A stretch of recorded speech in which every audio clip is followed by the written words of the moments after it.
Muy buenos días en México, buenas tardes aquí en España. Bienvenidos nuevamente de manera virtual a Casa de México. En el marco de nuestro programa México Enlaza, les damos la cordial bienvenida y sobre todo el día de hoy hablaremos de un tema muy importante, sobre todo para las empresas que han aterrizado en nuestro país. Un país que tiene grandes oportunidades en los temas de inversión, en los temas comerciales y sobre todo en esa relación bilateral que creo que nunca va a dejar de existir por esa amistad y por todas esas relaciones que hemos generado durante tantos años. Hoy vamos a tocar un tema y vamos a hablar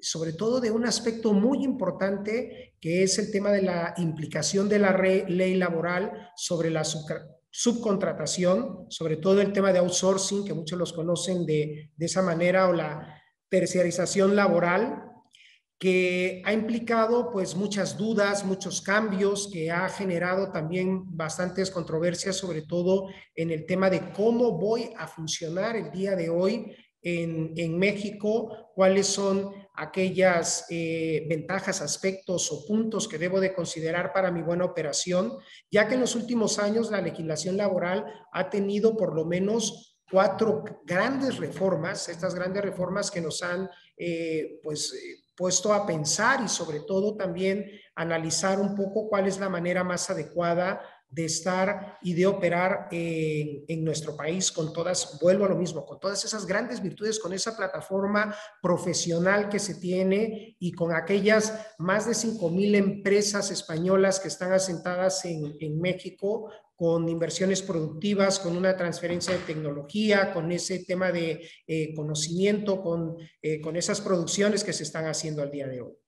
El 23 de abril de este año 2021 se promulgaron cambios a 8 leyes para prohibir la subcontratación de personal y regular este outsourcing, lo cual, pues bueno, vamos a oír el día de hoy a un gran amigo y experto, a un gran ponente que sobre todo tiene la experiencia en estos puntos y aspectos que creo que nos va a ayudar a salir de esas lagunas que igual no entendemos muy bien.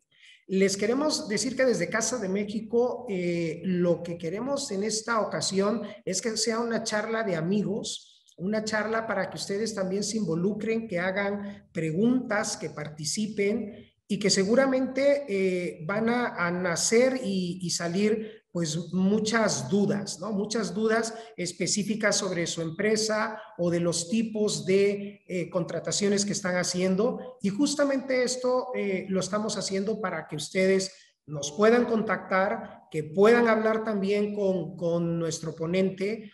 Y yo quiero darle la bienvenida a Luis Liñero, que es contador público, ex socio de impuestos de Deloitte en México, certificado por el Instituto Mexicano de Contadores Públicos de nuestro país, de México, así como reconocimiento también en la especialidad fiscal, egresado del Instituto Tecnológico Autónomo de México, del ITAM, y además ha cursado pues varios pues, diplomados, etcétera, en el Instituto Panamericano de Alta Dirección, también aquí en el IPADE, así como programas para algunos, no sé, instituciones. Ha sido generado con presidentes y con algunas instituciones, sobre todo de gran relevancia, ¿no?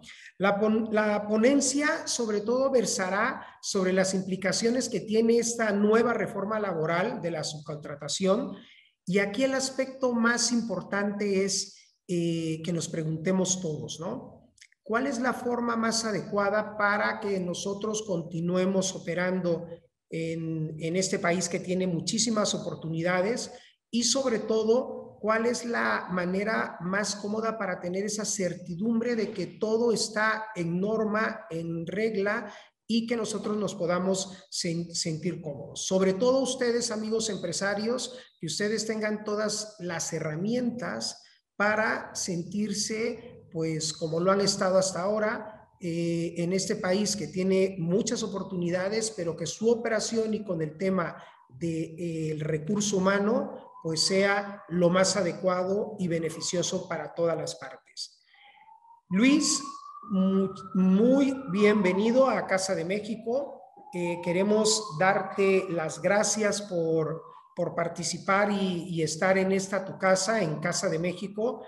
Y nuevamente a todos, no se olviden de hacer sus preguntas, no se olviden de que Casa de México, a través de nuestro programa México Enlaza, es una plataforma para seguir ayudando que las empresas españolas aterricen de manera adecuada en nuestro país con inversiones productivas, y por qué no hablarlo de manera contraria también, que aquellas empresas mexicanas que quieran internacionalizarse a este mercado también de grandes oportunidades, pues puedan arroparse a través de Casa de México en su programa México Enlaza. Yo no quiero quitar más tiempo, quiero darle la bienvenida a Luis y que disfruten, aprovechen y que conversen con nosotros desde esta charla entre amigos para hablar de este tema tan importante. Muchas gracias y bienvenidos.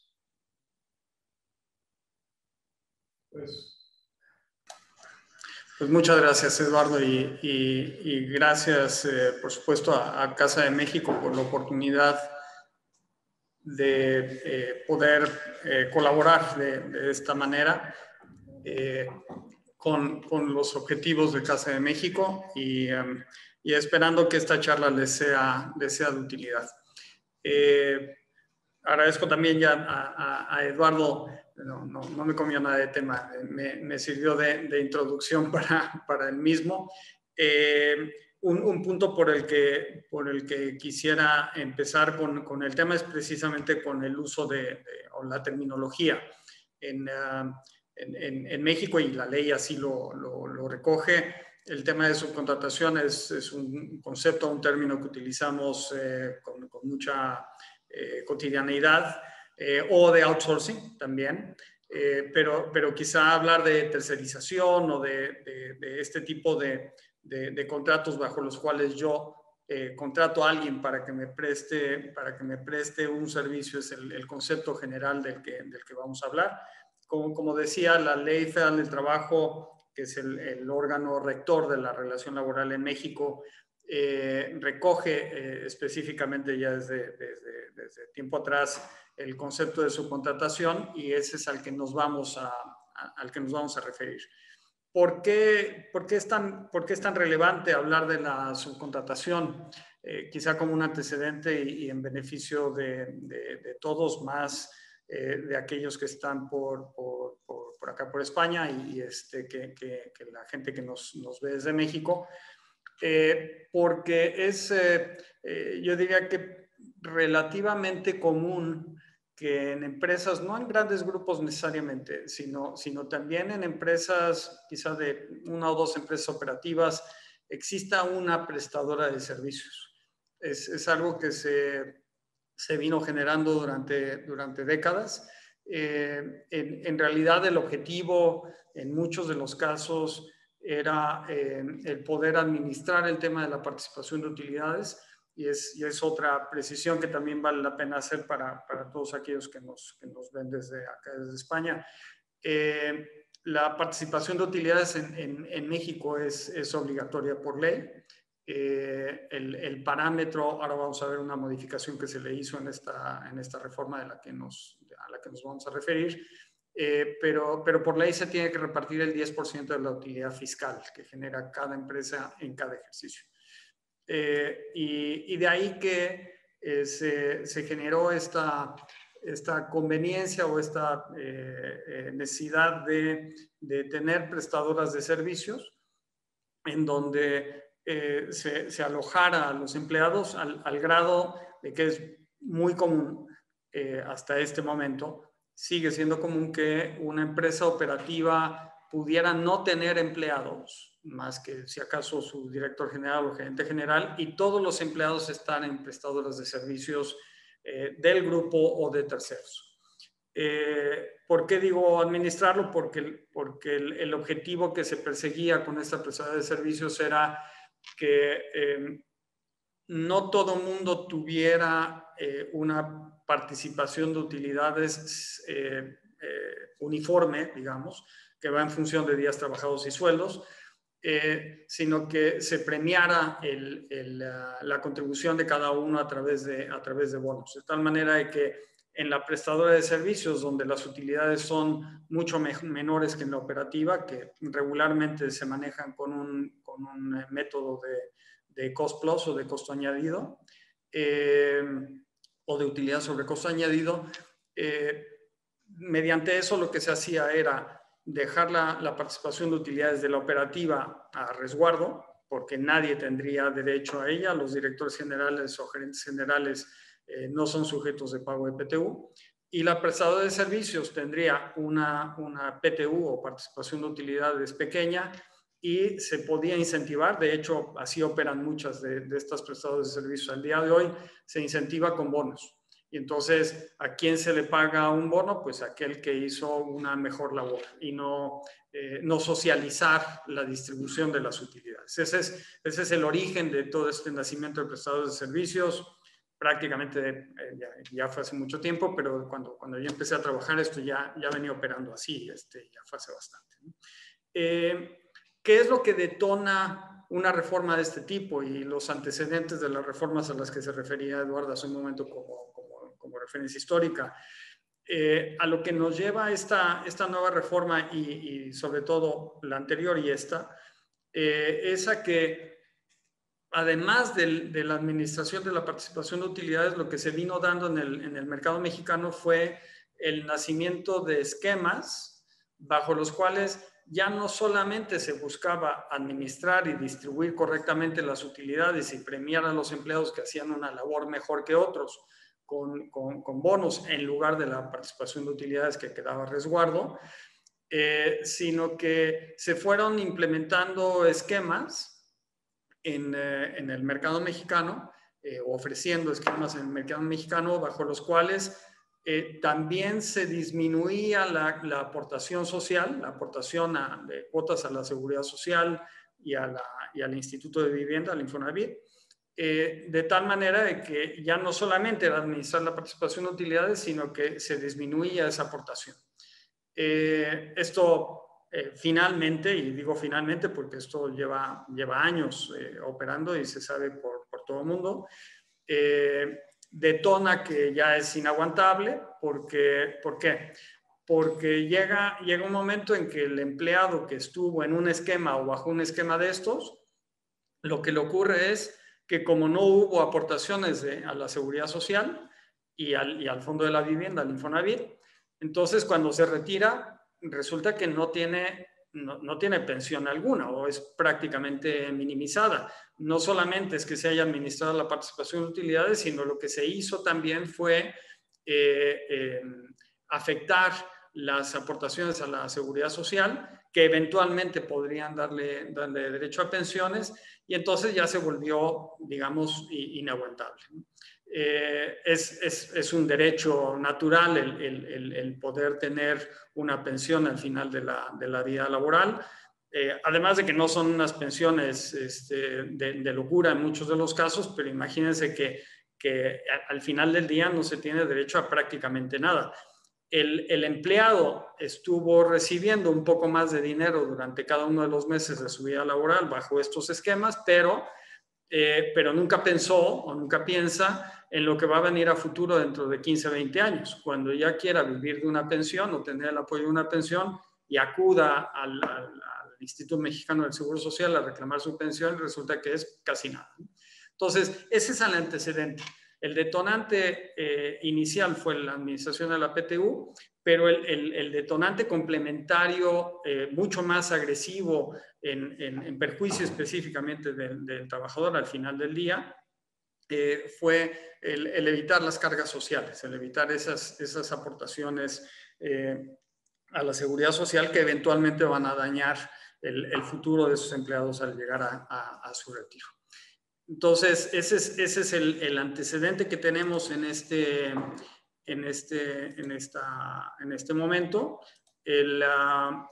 Y ahora podríamos ya después de dar este antecedente hablar de lo que es el objetivo de la reforma. En la reforma que se hizo a la Ley Federal del Trabajo hace unos cuantos años, se buscó regular el tema de subcontratación. Desde mi muy personal punto de vista, lo que realmente ocurrió fue que se dictaron una serie de modificaciones a artículos, se adicionaron algunos otros y generó desde mi muy personal punto de vista, generó una confusión. Muchas reglas de interpretación, otras reglas que parecían muy sencillas y si cumplías 3 requisitos, entonces ya con eso estabas bien. La realidad es que en el mercado mexicano no se llegaron a dar todos los cambios que buscaba la reforma de hace unos cuantos años, y esto detonó la necesidad de esta nueva reforma a la que ya se refería Eduardo, que fue publicada en el Diario Oficial de la Federación del 23 de abril de este año. El Diario Oficial es el equivalente del BOE, digamos. Y con efecto prácticamente inmediato, es decir, al día siguiente, o entra en vigor esa reforma al día siguiente de su publicación, es decir, el 24 de abril. ¿Cuál es el objetivo en cuanto a filosofía? El objetivo en cuanto a filosofía es dejar muy, muy claro que está completamente, qué es lo que está prohibido y qué es lo que está permitido. Tampoco quiero generar una expectativa de total claridad porque hay temas o hay puntos que siguen estando a interpretación, pero ciertamente en menor medida a la reforma de hace unos cuantos años. Desde mi punto de vista, esta es una reforma más concisa, con mayor claridad, que permite tomar decisiones más fácilmente, aunque tenga un efecto que nos cueste trabajo asumir a lo mejor. Entonces sustituye a la reforma anterior, establece una serie de procedimientos obligatorios para el esquema, consecuencias, sanciones, impactos negativos de no cumplirla. Mencionaba antes el tema de la participación de utilidades, esta que es obligatoria en pagar en México a los trabajadores de una empresa. Y una de las discusiones en que se tuvieron en la conformación de esta reforma laboral fue el tema de que la participación de utilidades era un obstáculo para que los empleados formaran parte de la empresa operativa, etcétera, etcétera. Y lo que se negoció fue que la participación de utilidades, que como decía antes, es el 10% de la utilidad fiscal de cada año, repartida entre todos los trabajadores bajo unas fórmulas que no tiene sentido comentar aquí, pero que dependen de salarios y número de días trabajados. Lo que se negoció fue que ese 10% de utilidades tiene un tope. Y entonces ya la preocupación de una empresa que gana mucho, mucho dinero y que su 10% implicaría pagarle pues probablemente 8 o 10 meses de sueldo a un empleado como participación de utilidades, en realidad lo que hace esta reforma también es incluir un tope. La participación de utilidades a partir no de la que se acaba de pagar en el mes pasado, que correspondía al 2020, sino la que se pague del 2021 en el 2022, sí tendrá como base ese 10% de la utilidad fiscal que se genere en la empresa, pero un tope de hasta 3 meses el salario o el promedio de la participación de utilidad recibida en los 3 últimos años. Entonces, se calcula el 10% y luego, trabajador por trabajador, se va fijando el tope. A mí me corresponden 5 meses de salario bajo o el equivalente de 5 meses de salario con base en el 10% de la utilidad repartida entre todos. Bueno, pues yo no tengo derecho a recibir los 5 meses, recibiré máximo 3 o el promedio de la PTU, PTU es entendida como participación de utilidades recibida en los 3 últimos años. Esto desinfla, valga la expresión, desinfla un poco o bastante la preocupación de las empresas de repartir más utilidades de las que realmente los trabajadores pudieron haber aportado, porque una empresa genera utilidades, sí, por la labor de los empleados, de los trabajadores, está clarísimo, pero también por el capital arriesgado. Entonces, desinfla esa preocupación, la deja más modulada, es un costo importante, pero desarma esa resistencia que había y habrá casos en donde simplemente deje de ser ya preocupante, ¿no? Porque la empresa estaba acostumbrada a pagar bonos de productividad y tal, probablemente mayores que estos 3 meses de salario. Entonces, es una buena solución al esquema. La iniciativa privada pedía 1 mes de límite o 2, acabó en 3 y es una buena solución. ¿Cuáles son los conceptos que en general se tratan en esta reforma? El primero de ellos es, no lo dice así la regla, pero desde mi interpretación de la misma es, a ver, hablemos de subcontratación. De todo el universo de lo que podría ser la subcontratación, se dice en primer lugar que la subcontratación de personal está prohibida. Esto quiere decir, yo no te puedo permitir, ley laboral, yo no te puedo permitir que tú pongas una empresa para decir, te mando mis empleados a la empresa operativa y entonces tú haz con ellos lo que quieras, en el buen sentido de la expresión, ¿no? O sea, tú les dices qué hacer y cuándo lo hacen y cómo lo hacen. Esa subcontratación de personal, esa está prohibida por ley. Esa es, de todo el universo de los que es subcontratación, la subcontratación de personal está prohibida. ¿Qué es lo que se dice? Inmediatamente después se dice, bueno, como ya está prohibida la subcontratación de personal, yo te permito la subcontratación de servicios. Y parece un juego de palabras, pero no lo es.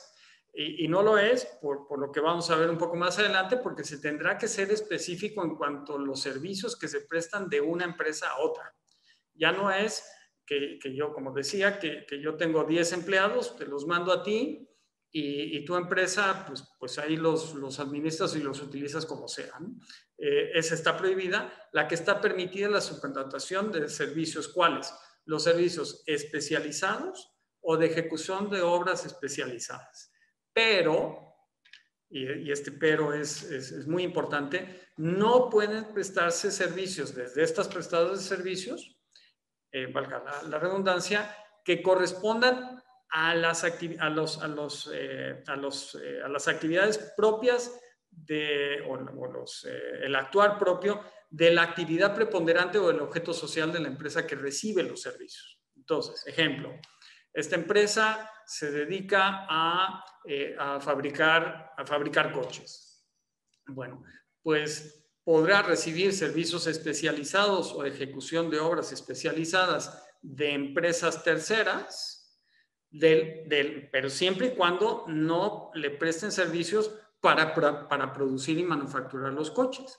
Puede ser para que le hagan la limpieza, para que le hagan el mantenimiento de las máquinas, para que le hagan el transporte de los coches hacia donde tenga que llevarlos.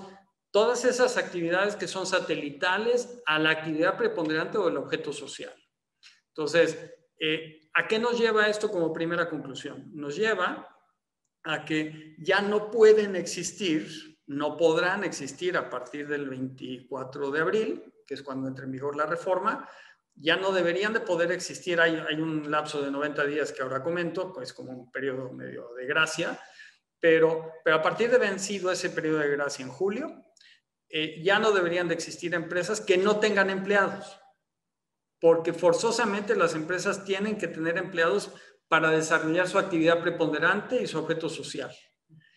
Podrán subcontratar aquellas actividades satelitales que le permitan pues desarrollar toda la actividad en su conjunto, pero la actividad preponderante o el objeto social, ese no se podrá subcontratar.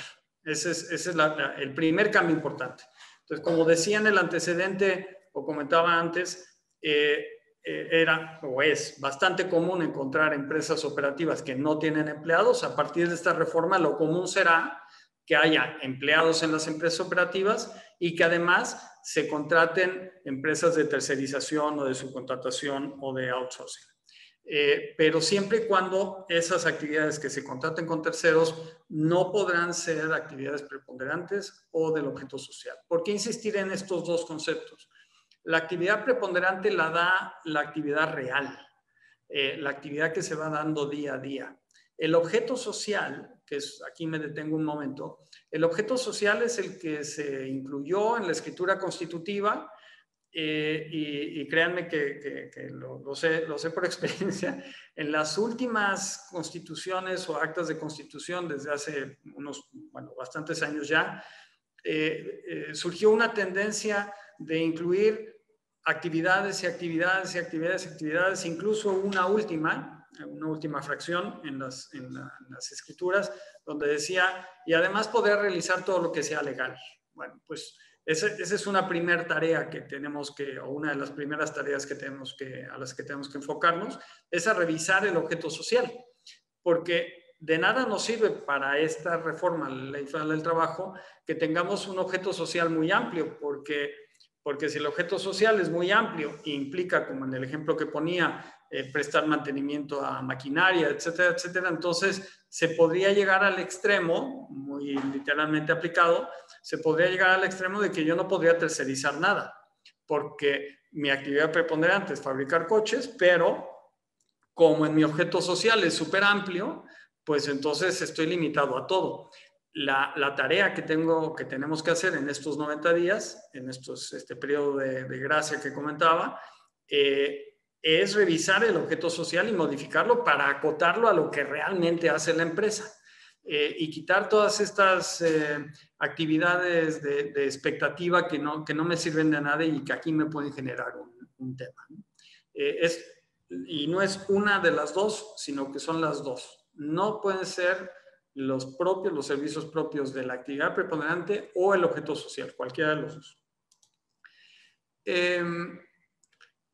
Un punto que es relevante y que seguramente fue producto de la negociación también con la iniciativa privada en México es que se dice específicamente, y esto es novedoso, se dice específicamente que se autorizan los servicios u obras complementarias o compartidas entre empresas de un mismo grupo. También es súper común que en un grupo de empresas haya una sola prestadora de servicios y esa prestadora de servicios le presta servicios de contabilidad y administración a todas las operativas del grupo. Entonces, lo que dice la Ley Federal del Trabajo es reconocer que eso sí podrá pasar, pero otra vez, siempre y cuando no presten servicios relacionados con la actividad preponderante y el objeto social. O sea, la limitante esta de actividad preponderante y objeto social sigue siendo sí o sí. Y entonces todas las empresas tendrán que tener empleados para su actividad preponderante o objeto social.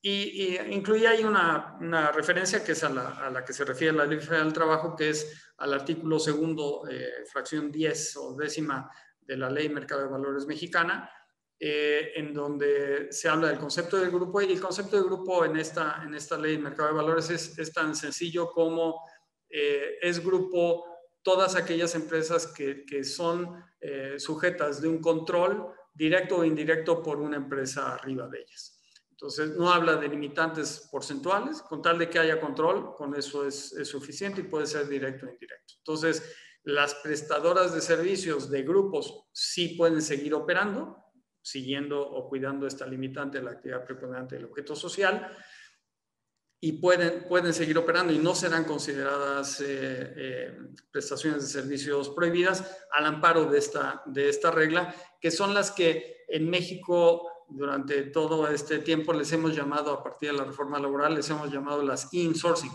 Las outsourcing son las que son de terceros y las insourcing son las prestadoras de servicios que forman parte de un mismo grupo. Entonces, esas están reguladas y ya permitidas. Requisitos. ¿Cuáles son los requisitos que debemos de cumplir? Bueno, pues a algunos les parecerán, sobre todo este primero, les parecerá, hombre, pues nada más faltaba que no fuera requisito tener contrato por escrito, ¿no? Pero lo que dice la regla es, sí, contrato por escrito con servicios detallados de las obras que se van a ejecutar, así como el número aproximado de trabajadores que participarán. Entonces, ya no estamos hablando del contrato individual de trabajo, porque ese lo tendrá la prestadora de servicios. Estamos hablando del contrato entre la empresa outsourcing, la subcontratista y la subcontratante. Entre esas dos empresas tiene que haber un contrato de este tipo.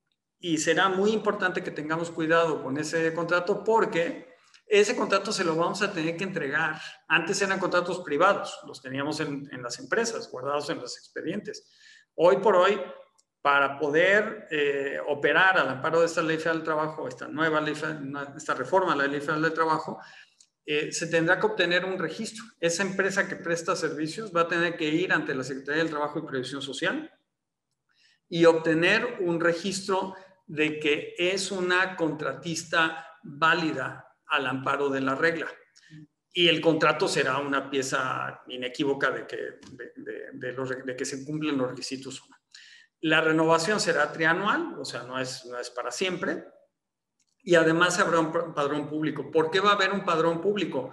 Porque como vamos a ver más adelante, quien contrate a estas empresas tendrá que cerciorarse de que el padrón existe, que está vigente o que sigue siendo válido para poder hacer las deducciones correspondientes y tal.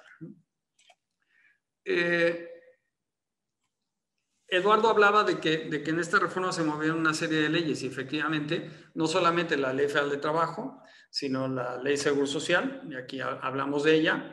En la Ley de Seguro Social a lo que nos lleva es a que si partimos de la base de que esta contratista ya es una de las que obtuvo su padrón de la Secretaría del Trabajo, entonces podrá prestar el servicio, pero yo que estoy contratando a esos trabajadores tendré que informar cuatrimestralmente de los contratos que tengo vigentes.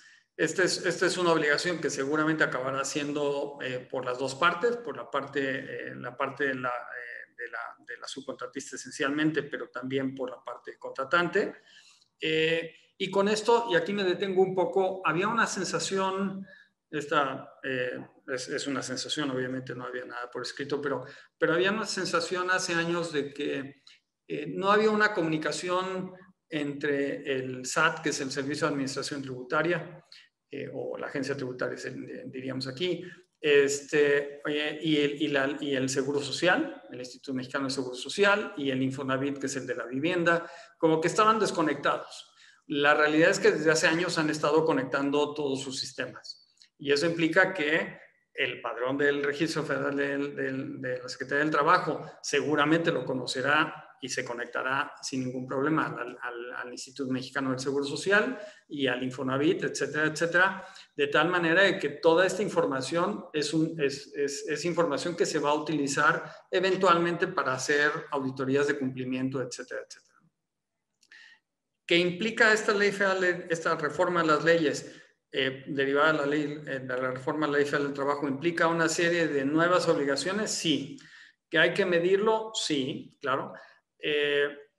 Y tengo que ver si se justifica todo este trabajo que voy a tener que hacer y que cumplir, o estas labores de cumplimiento que voy a tener que llevar a cabo, si justifican el hecho de lo que me estoy tratando de ahorrar.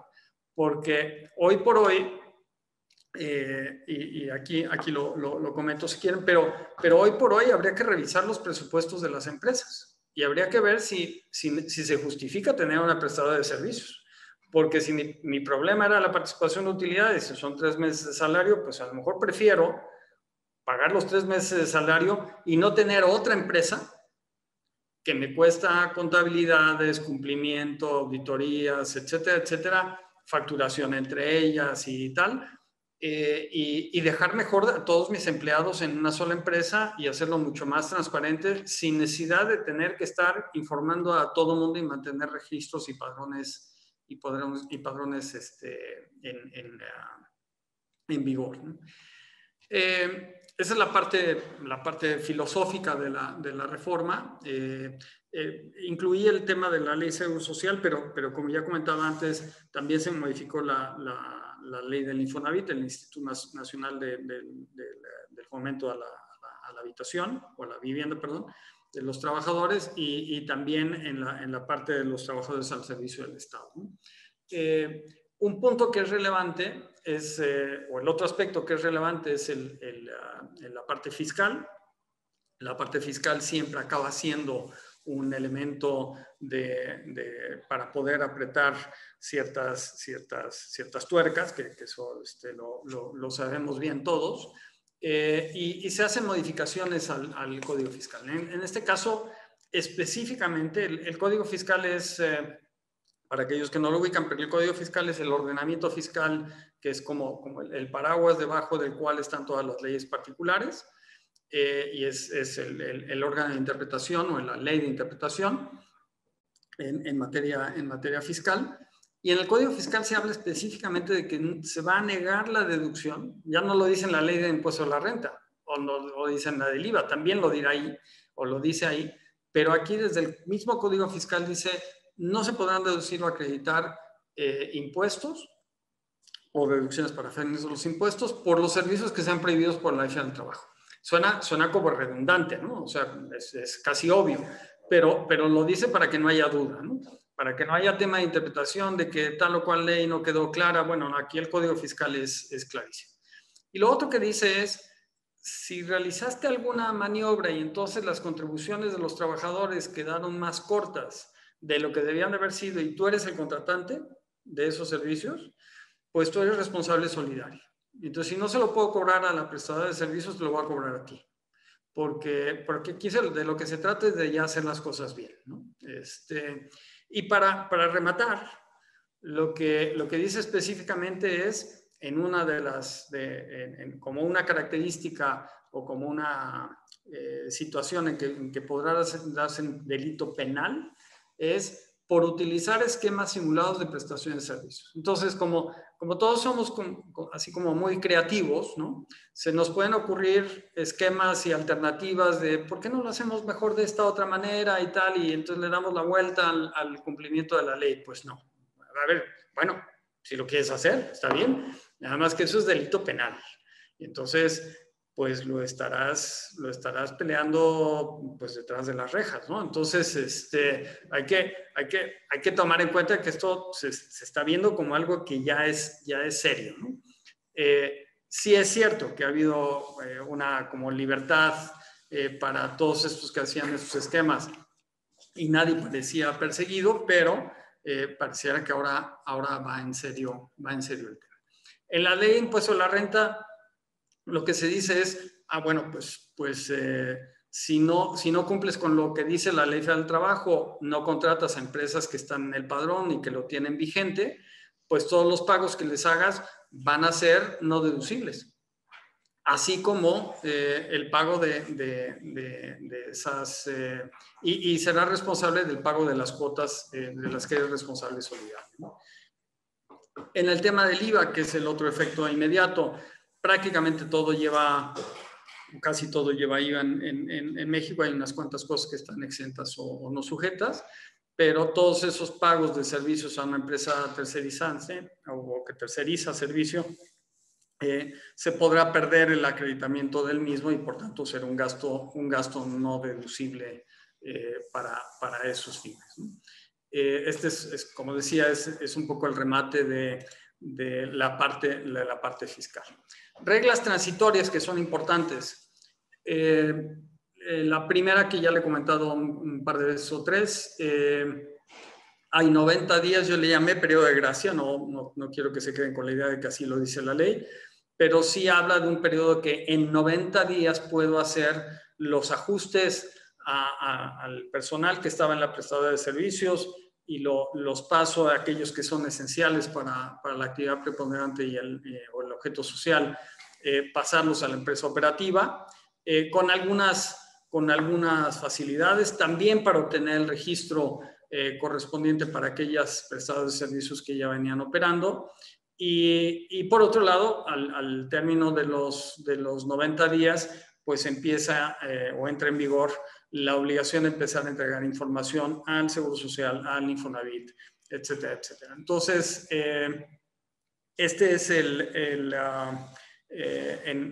un resumen lo que marca la Ley Federal del Trabajo, la reforma de la Ley Federal del Trabajo y las otras leyes que se fueron modificando.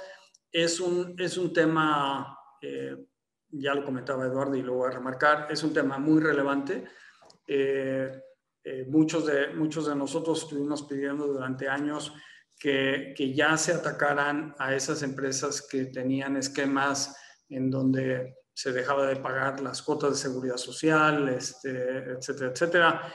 Y parece que ahora ya se tomó en serio, ¿no? Ya se tomó en cuenta todo aquello. Esperemos, por un lado, que así sea, porque si no se convierte en una competencia desleal, sin duda, para otras empresas que sí cumplen con todo. Y para aquellos que quieran seguir pensando en otros esquemas, pues les recuerdo el tema penal y el tema de la no deducibilidad y no acreditamiento de los impuestos, más sanciones que pudiera haber en cada una de las leyes modificadas. Con este slide o esta lámina concluyo la presentación y tal vez podríamos abrir las preguntas. Voy a dejar acá.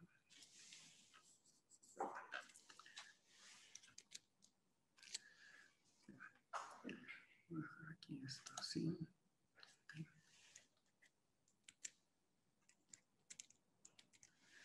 Y vamos a, dice, tenemos, bueno, y les comento, nos encantaría tener todas las preguntas que mi presentación haya detonado. Ya tenemos algunas por aquí y vamos a empezar con ellas. Dice, ¿qué sucede con la contratación de servicios básicos en las empresas como limpieza, seguridad, mantenimiento? ¿Los tengo que contratar actualmente? A ver, entiendo la pregunta como si puedo seguirlos contratando tercerizados. Hoy por hoy lo normal es que en México este tipo de servicios se contraten con alguien más. Y entonces la ley lo que dice es que yo puedo contratar estos servicios porque son servicios que pudiéramos llamar especializados, podrían caer dentro de los servicios especializados porque son especializados de limpieza, de seguridad y mantenimiento, y no estar incumpliendo la ley, porque no tiene que ver con mi objeto social. Hombre, si esta empresa se dedicara, la única parte en donde estaría restringido sería si esta empresa se dedica a prestar servicios de limpieza, por supuesto que no puede tercerizar con alguien los empleados con los que preste ese servicio. Es la única excepción, o de seguridad o tal. Pero si es una empresa la que fabrica automóviles, que usé en mi ejemplo, y contrata seguridad, limpieza, mantenimiento con una tercera empresa, no debería tener ningún problema en poder prestar, en poder seguir contratando esos servicios y poder continuar como seguramente está ahora.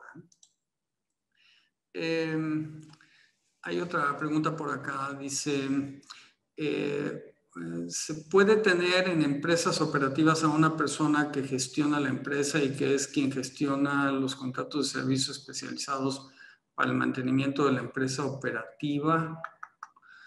Las empresas operativas son una persona que gestiona la empresa y que es quien gestiona los contratos de servicios especializados para el mantenimiento de la empresa operativa. No, sí, claro. O sea, si estoy entendiendo la pregunta, a ver si es correcto, y si no, le pido a la persona que la hizo que me aclare un poco más. Pero si lo que estoy entendiendo es, yo voy a contratar los servicios en este caso, de mantenimiento. Los voy a contratar con un tercero, pero quiero tener una persona dentro de la empresa que gestione la relación con esa empresa que presta los servicios de mantenimiento. Sí se puede. ¿Qué es lo que va a pasar? Pues que la persona que está contratada en la nómina de la empresa operativa, que es la que se encarga de gestionar esos contratos con la empresa de mantenimiento, pues esa persona sí va a ser sujeta a la participación de utilidades de la empresa operativa. Sí lo puedo hacer, pero hay que tomar en cuenta eso. Dice, el quitar actividades del objeto social no implica limitaciones en deducción fiscal. No, a ver, si no implicaría, para la empresa que está reduciendo las actividades de su objeto social, no le implicaría nada. Ni tampoco un problema de deducción fiscal para la empresa que le contrata servicios o compra de bienes, porque lo único que estamos haciendo, y además no quiero dejar una idea equivocada, yo no estaría, en mi sugerencia no estaba el recortar nada más por recortar. O sea, es tomar el objeto social que puede tener 10 o 12 actividades posibles y dejar solamente aquellas a las que sí me dedico. Si yo me dedico a 5 de ellas, de esas 12, pues entonces quito las otras 7 y lo hago una reforma de estatutos en una asamblea de socios, etcétera, etcétera, y me estoy dedicando a lo que me dedico y dejo esas 5 y sin ningún problema. Entonces no habría ningún problema de deducción fiscal ahí para mis clientes, digamos, ¿no? Dice, las shared services podrán seguir facturando gastos más un markup. Sí, las empresas que prestan servicios, estas que tercerizan o que prestan servicios tercerizados o las outsourcing o subcontratistas, como les hemos llamado, esas, su objeto es prestar un servicio y ese servicio, si con el markup, con el cost plus algo, estoy cumpliendo precios de transferencia porque soy una empresa del mismo grupo. Si yo cumplo con reglas de precios de transferencia, habrá que revisar el markup que tenemos, pero si está en mercado, lo puedo seguir utilizando. Se han presentado diversos recursos amparos contra esta reforma. ¿Ves factible que estos puedan ser resueltos favorablemente? Yo honestamente creo que no. Me parece que la reforma lo único que hace es afinar de mejor manera lo que ya venía en la Ley Federal del Trabajo antes de la reforma.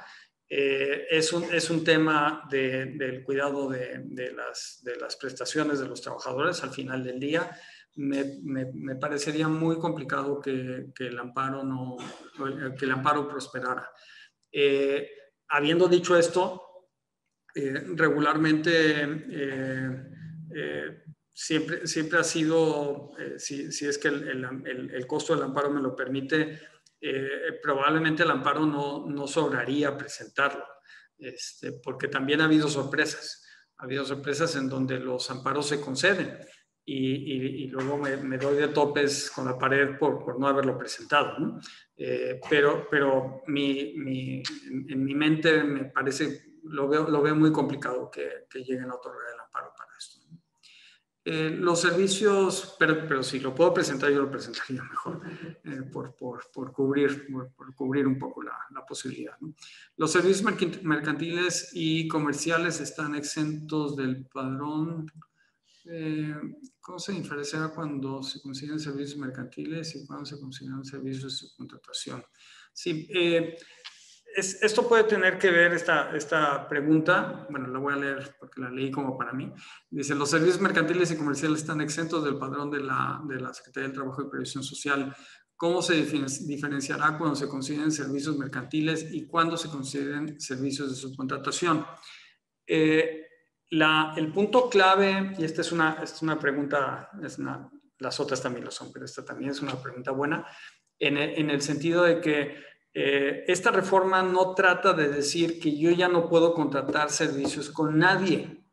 El otro día me hablaba alguien de su empresa y me decía, es que yo a lo que me dedico, yo lo hago con este personal, pero además contrato a estos otros que complementan el proyecto. Entonces, a eso se refiere esta excepción. O sea, pero el punto clave es, tengo que revisar los contratos, pero el punto clave es, a ver, estos contratos mercantiles o con servicios mercantiles, ¿me están poniendo a disposición personal, sí o no? Si no me están poniendo a mi disposición personal, entonces simplemente no les aplica la reforma a la Ley Federal del Trabajo. Punto, nada más. Entonces, yo puedo, esta empresa se dedicaba a instalaciones eléctricas, a grandes instalaciones eléctricas, y hacía una parte y la otra parte, la canalización de los cables y todo eso lo contrataba con alguien más. Bueno, pero yo te contrato por obra y esa obra tú la llevas a cabo y forma parte de mi gran proyecto, ¿no? Pero a eso se refiere este tipo. Y el punto es que yo no ponga a disposición personal, ¿no? Los servicios,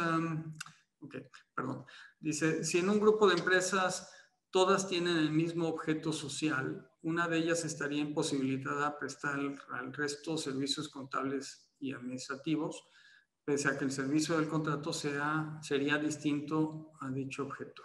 Okay. Si todas las empresas del grupo tienen el mismo catálogo de objeto social, siguiendo con mi ejemplo de las 12, ¿no? Las constituyeron ante el mismo notario, y el notario puso las 12 actividades. Bueno, lo que tenemos que revisar es quién presta estos servicios contables y administrativos.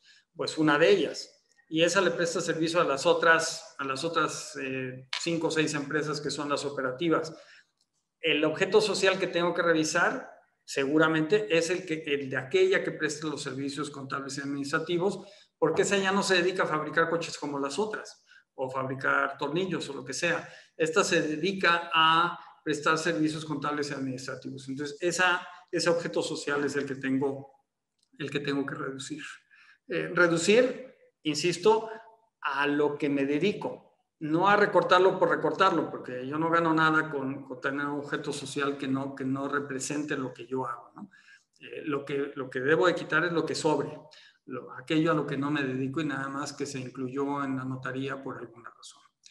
Dice, si el contrato para la prestación de servicios se realiza con una empresa que no forma parte del grupo empresarial, ¿sería esto suficiente para defender el contrato ante las autoridades?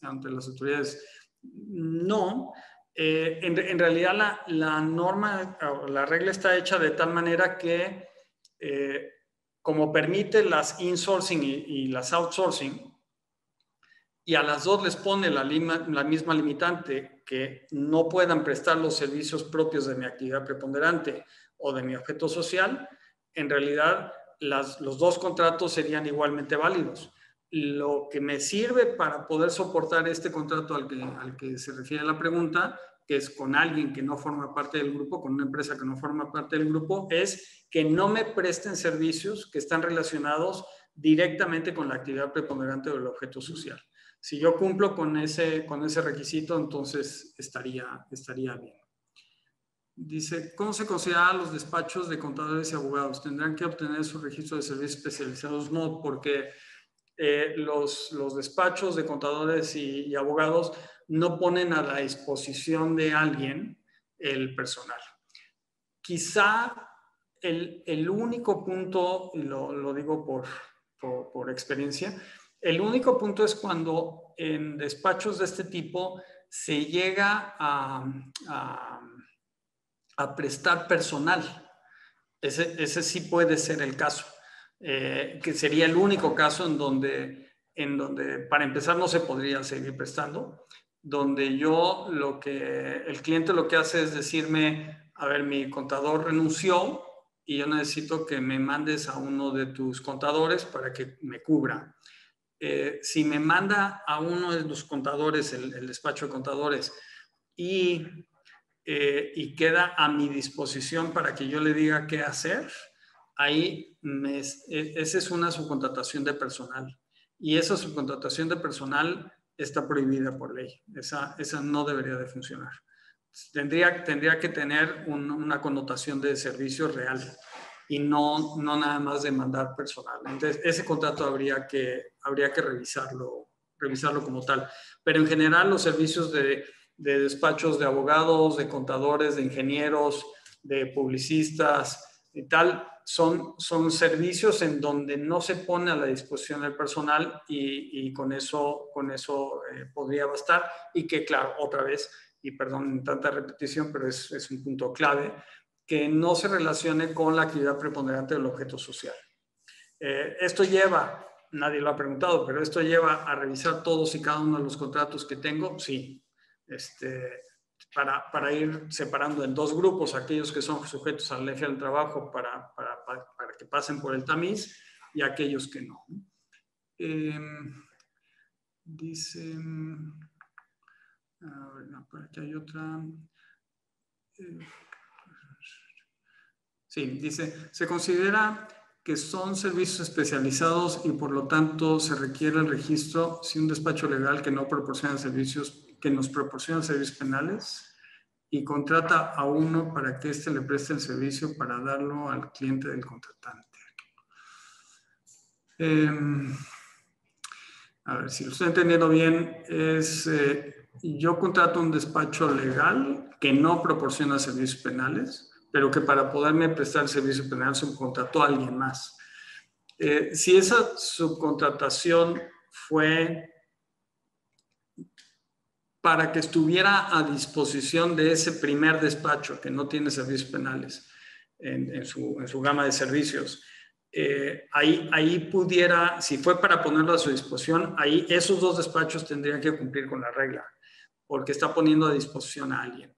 Lo más seguro es que esto se preste como un servicio conjunto, o sería la mejor solución, que se contrate conjuntamente a los dos despachos. Claramente se sabe que uno de ellos no tiene servicios penales en su gama y el otro sí. Entonces, que se presenten los dos juntos como si fuera un consorcio, digamos, a atender el asunto, ¿no?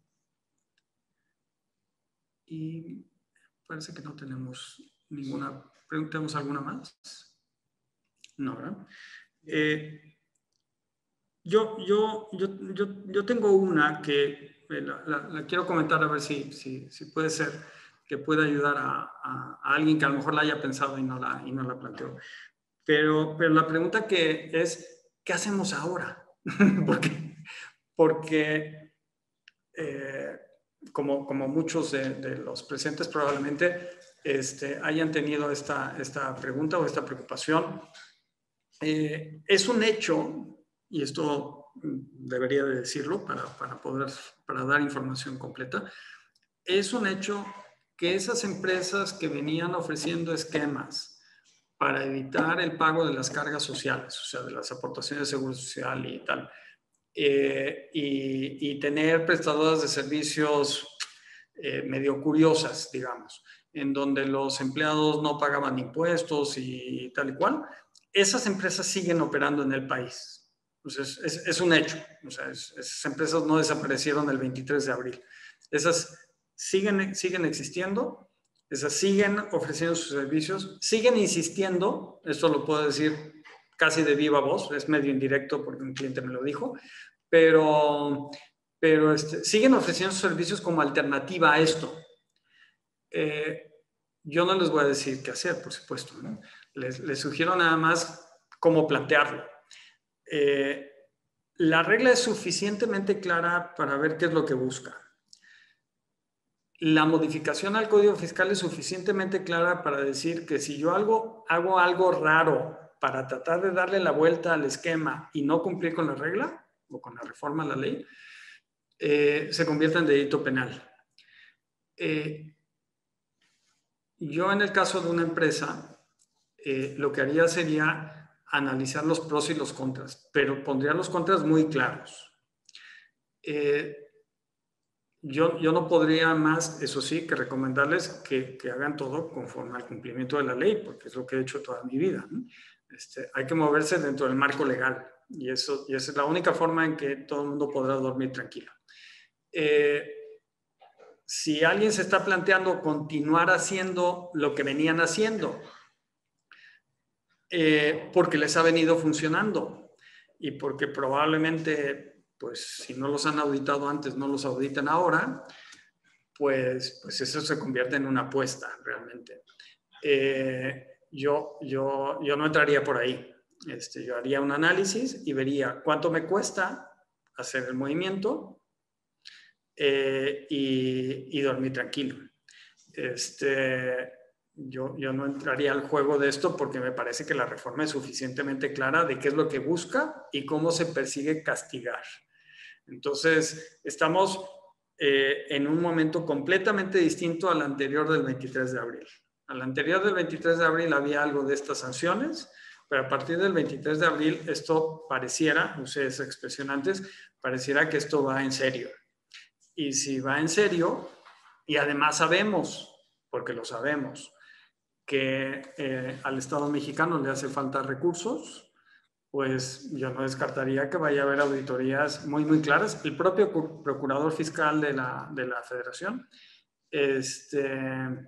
declaró hace un par de semanas en foro público que está muy bien. Todas las modificaciones que hagan a partir de la reforma serán bienvenidas, pero que ellos van a hacer una revisión de los esquemas antes de la reforma y que van a continuar con ello.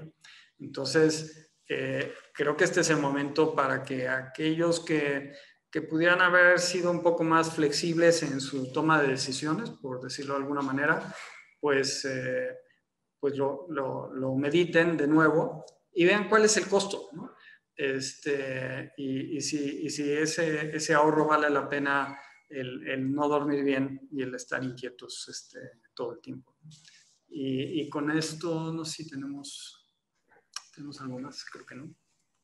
A mí, Luis, me gustaría primero, o sea, qué interesante la charla. La verdad que es un tema que a todas estas empresas inversionistas españolas que han llegado a nuestro país, como también las que hoy están operando en México, sobre todo con el tema de esta reforma laboral, nos has dado un esquema muy claro, muy amplio. Creo que nos podríamos pasar horas hablando de cada uno puntualmente, las medidas y sobre todo la operación que existe en el tema, por ejemplo, energético, que hay muchísimas empresas que están operando hoy en nuestro país de aquí de España, o en el tema de servicios, o en el tema de infraestructura, que hay mucha subcontratación y todo este tema que creo que vale la pena, sobre todo que te contacten, ¿sí? Que tengan el acercamiento contigo, que sepan, amigos, que les vamos a compartir esta presentación, por supuesto con los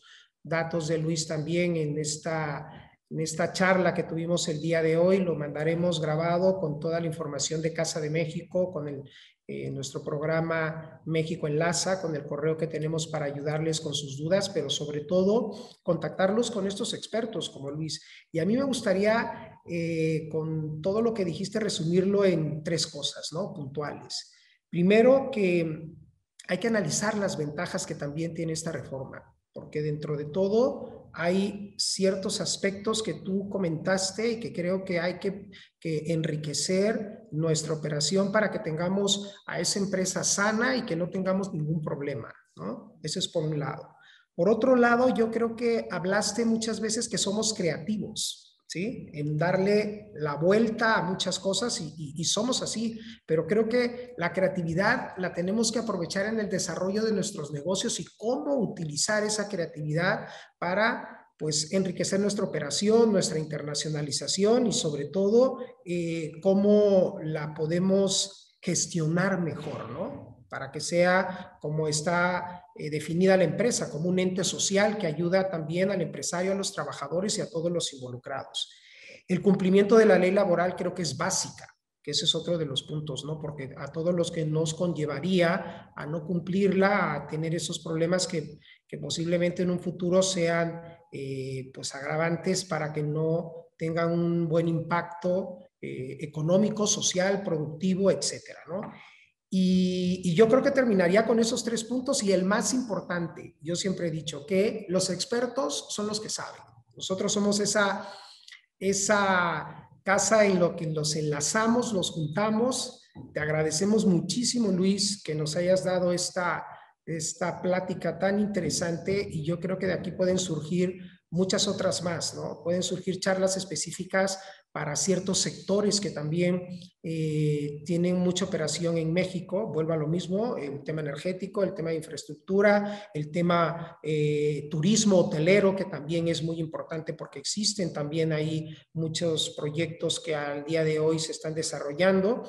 Y no te hablo de servicios profesionales, ¿no? Que ya también es otro tema que ya son más de esas 5,000 empresas que están establecidas hoy ahí y que creo que podríamos hacer o canalizarlos. Les vamos a compartir la grabación de todo esto y nuevamente, Luis, muchísimas gracias a todos los participantes, decirles que desde Casa de México, a través de este programa México Enlaza, de Entre Sabores, de todos los programas culturales, de todo este espacio que lo tenemos para que ustedes puedan tener más contacto entre estos 2 países hermanos y que tienen una excelente relación, pues que nos sigan visitando, que nos sigan escuchando y agradecer a todos su participación en esta charla de hoy.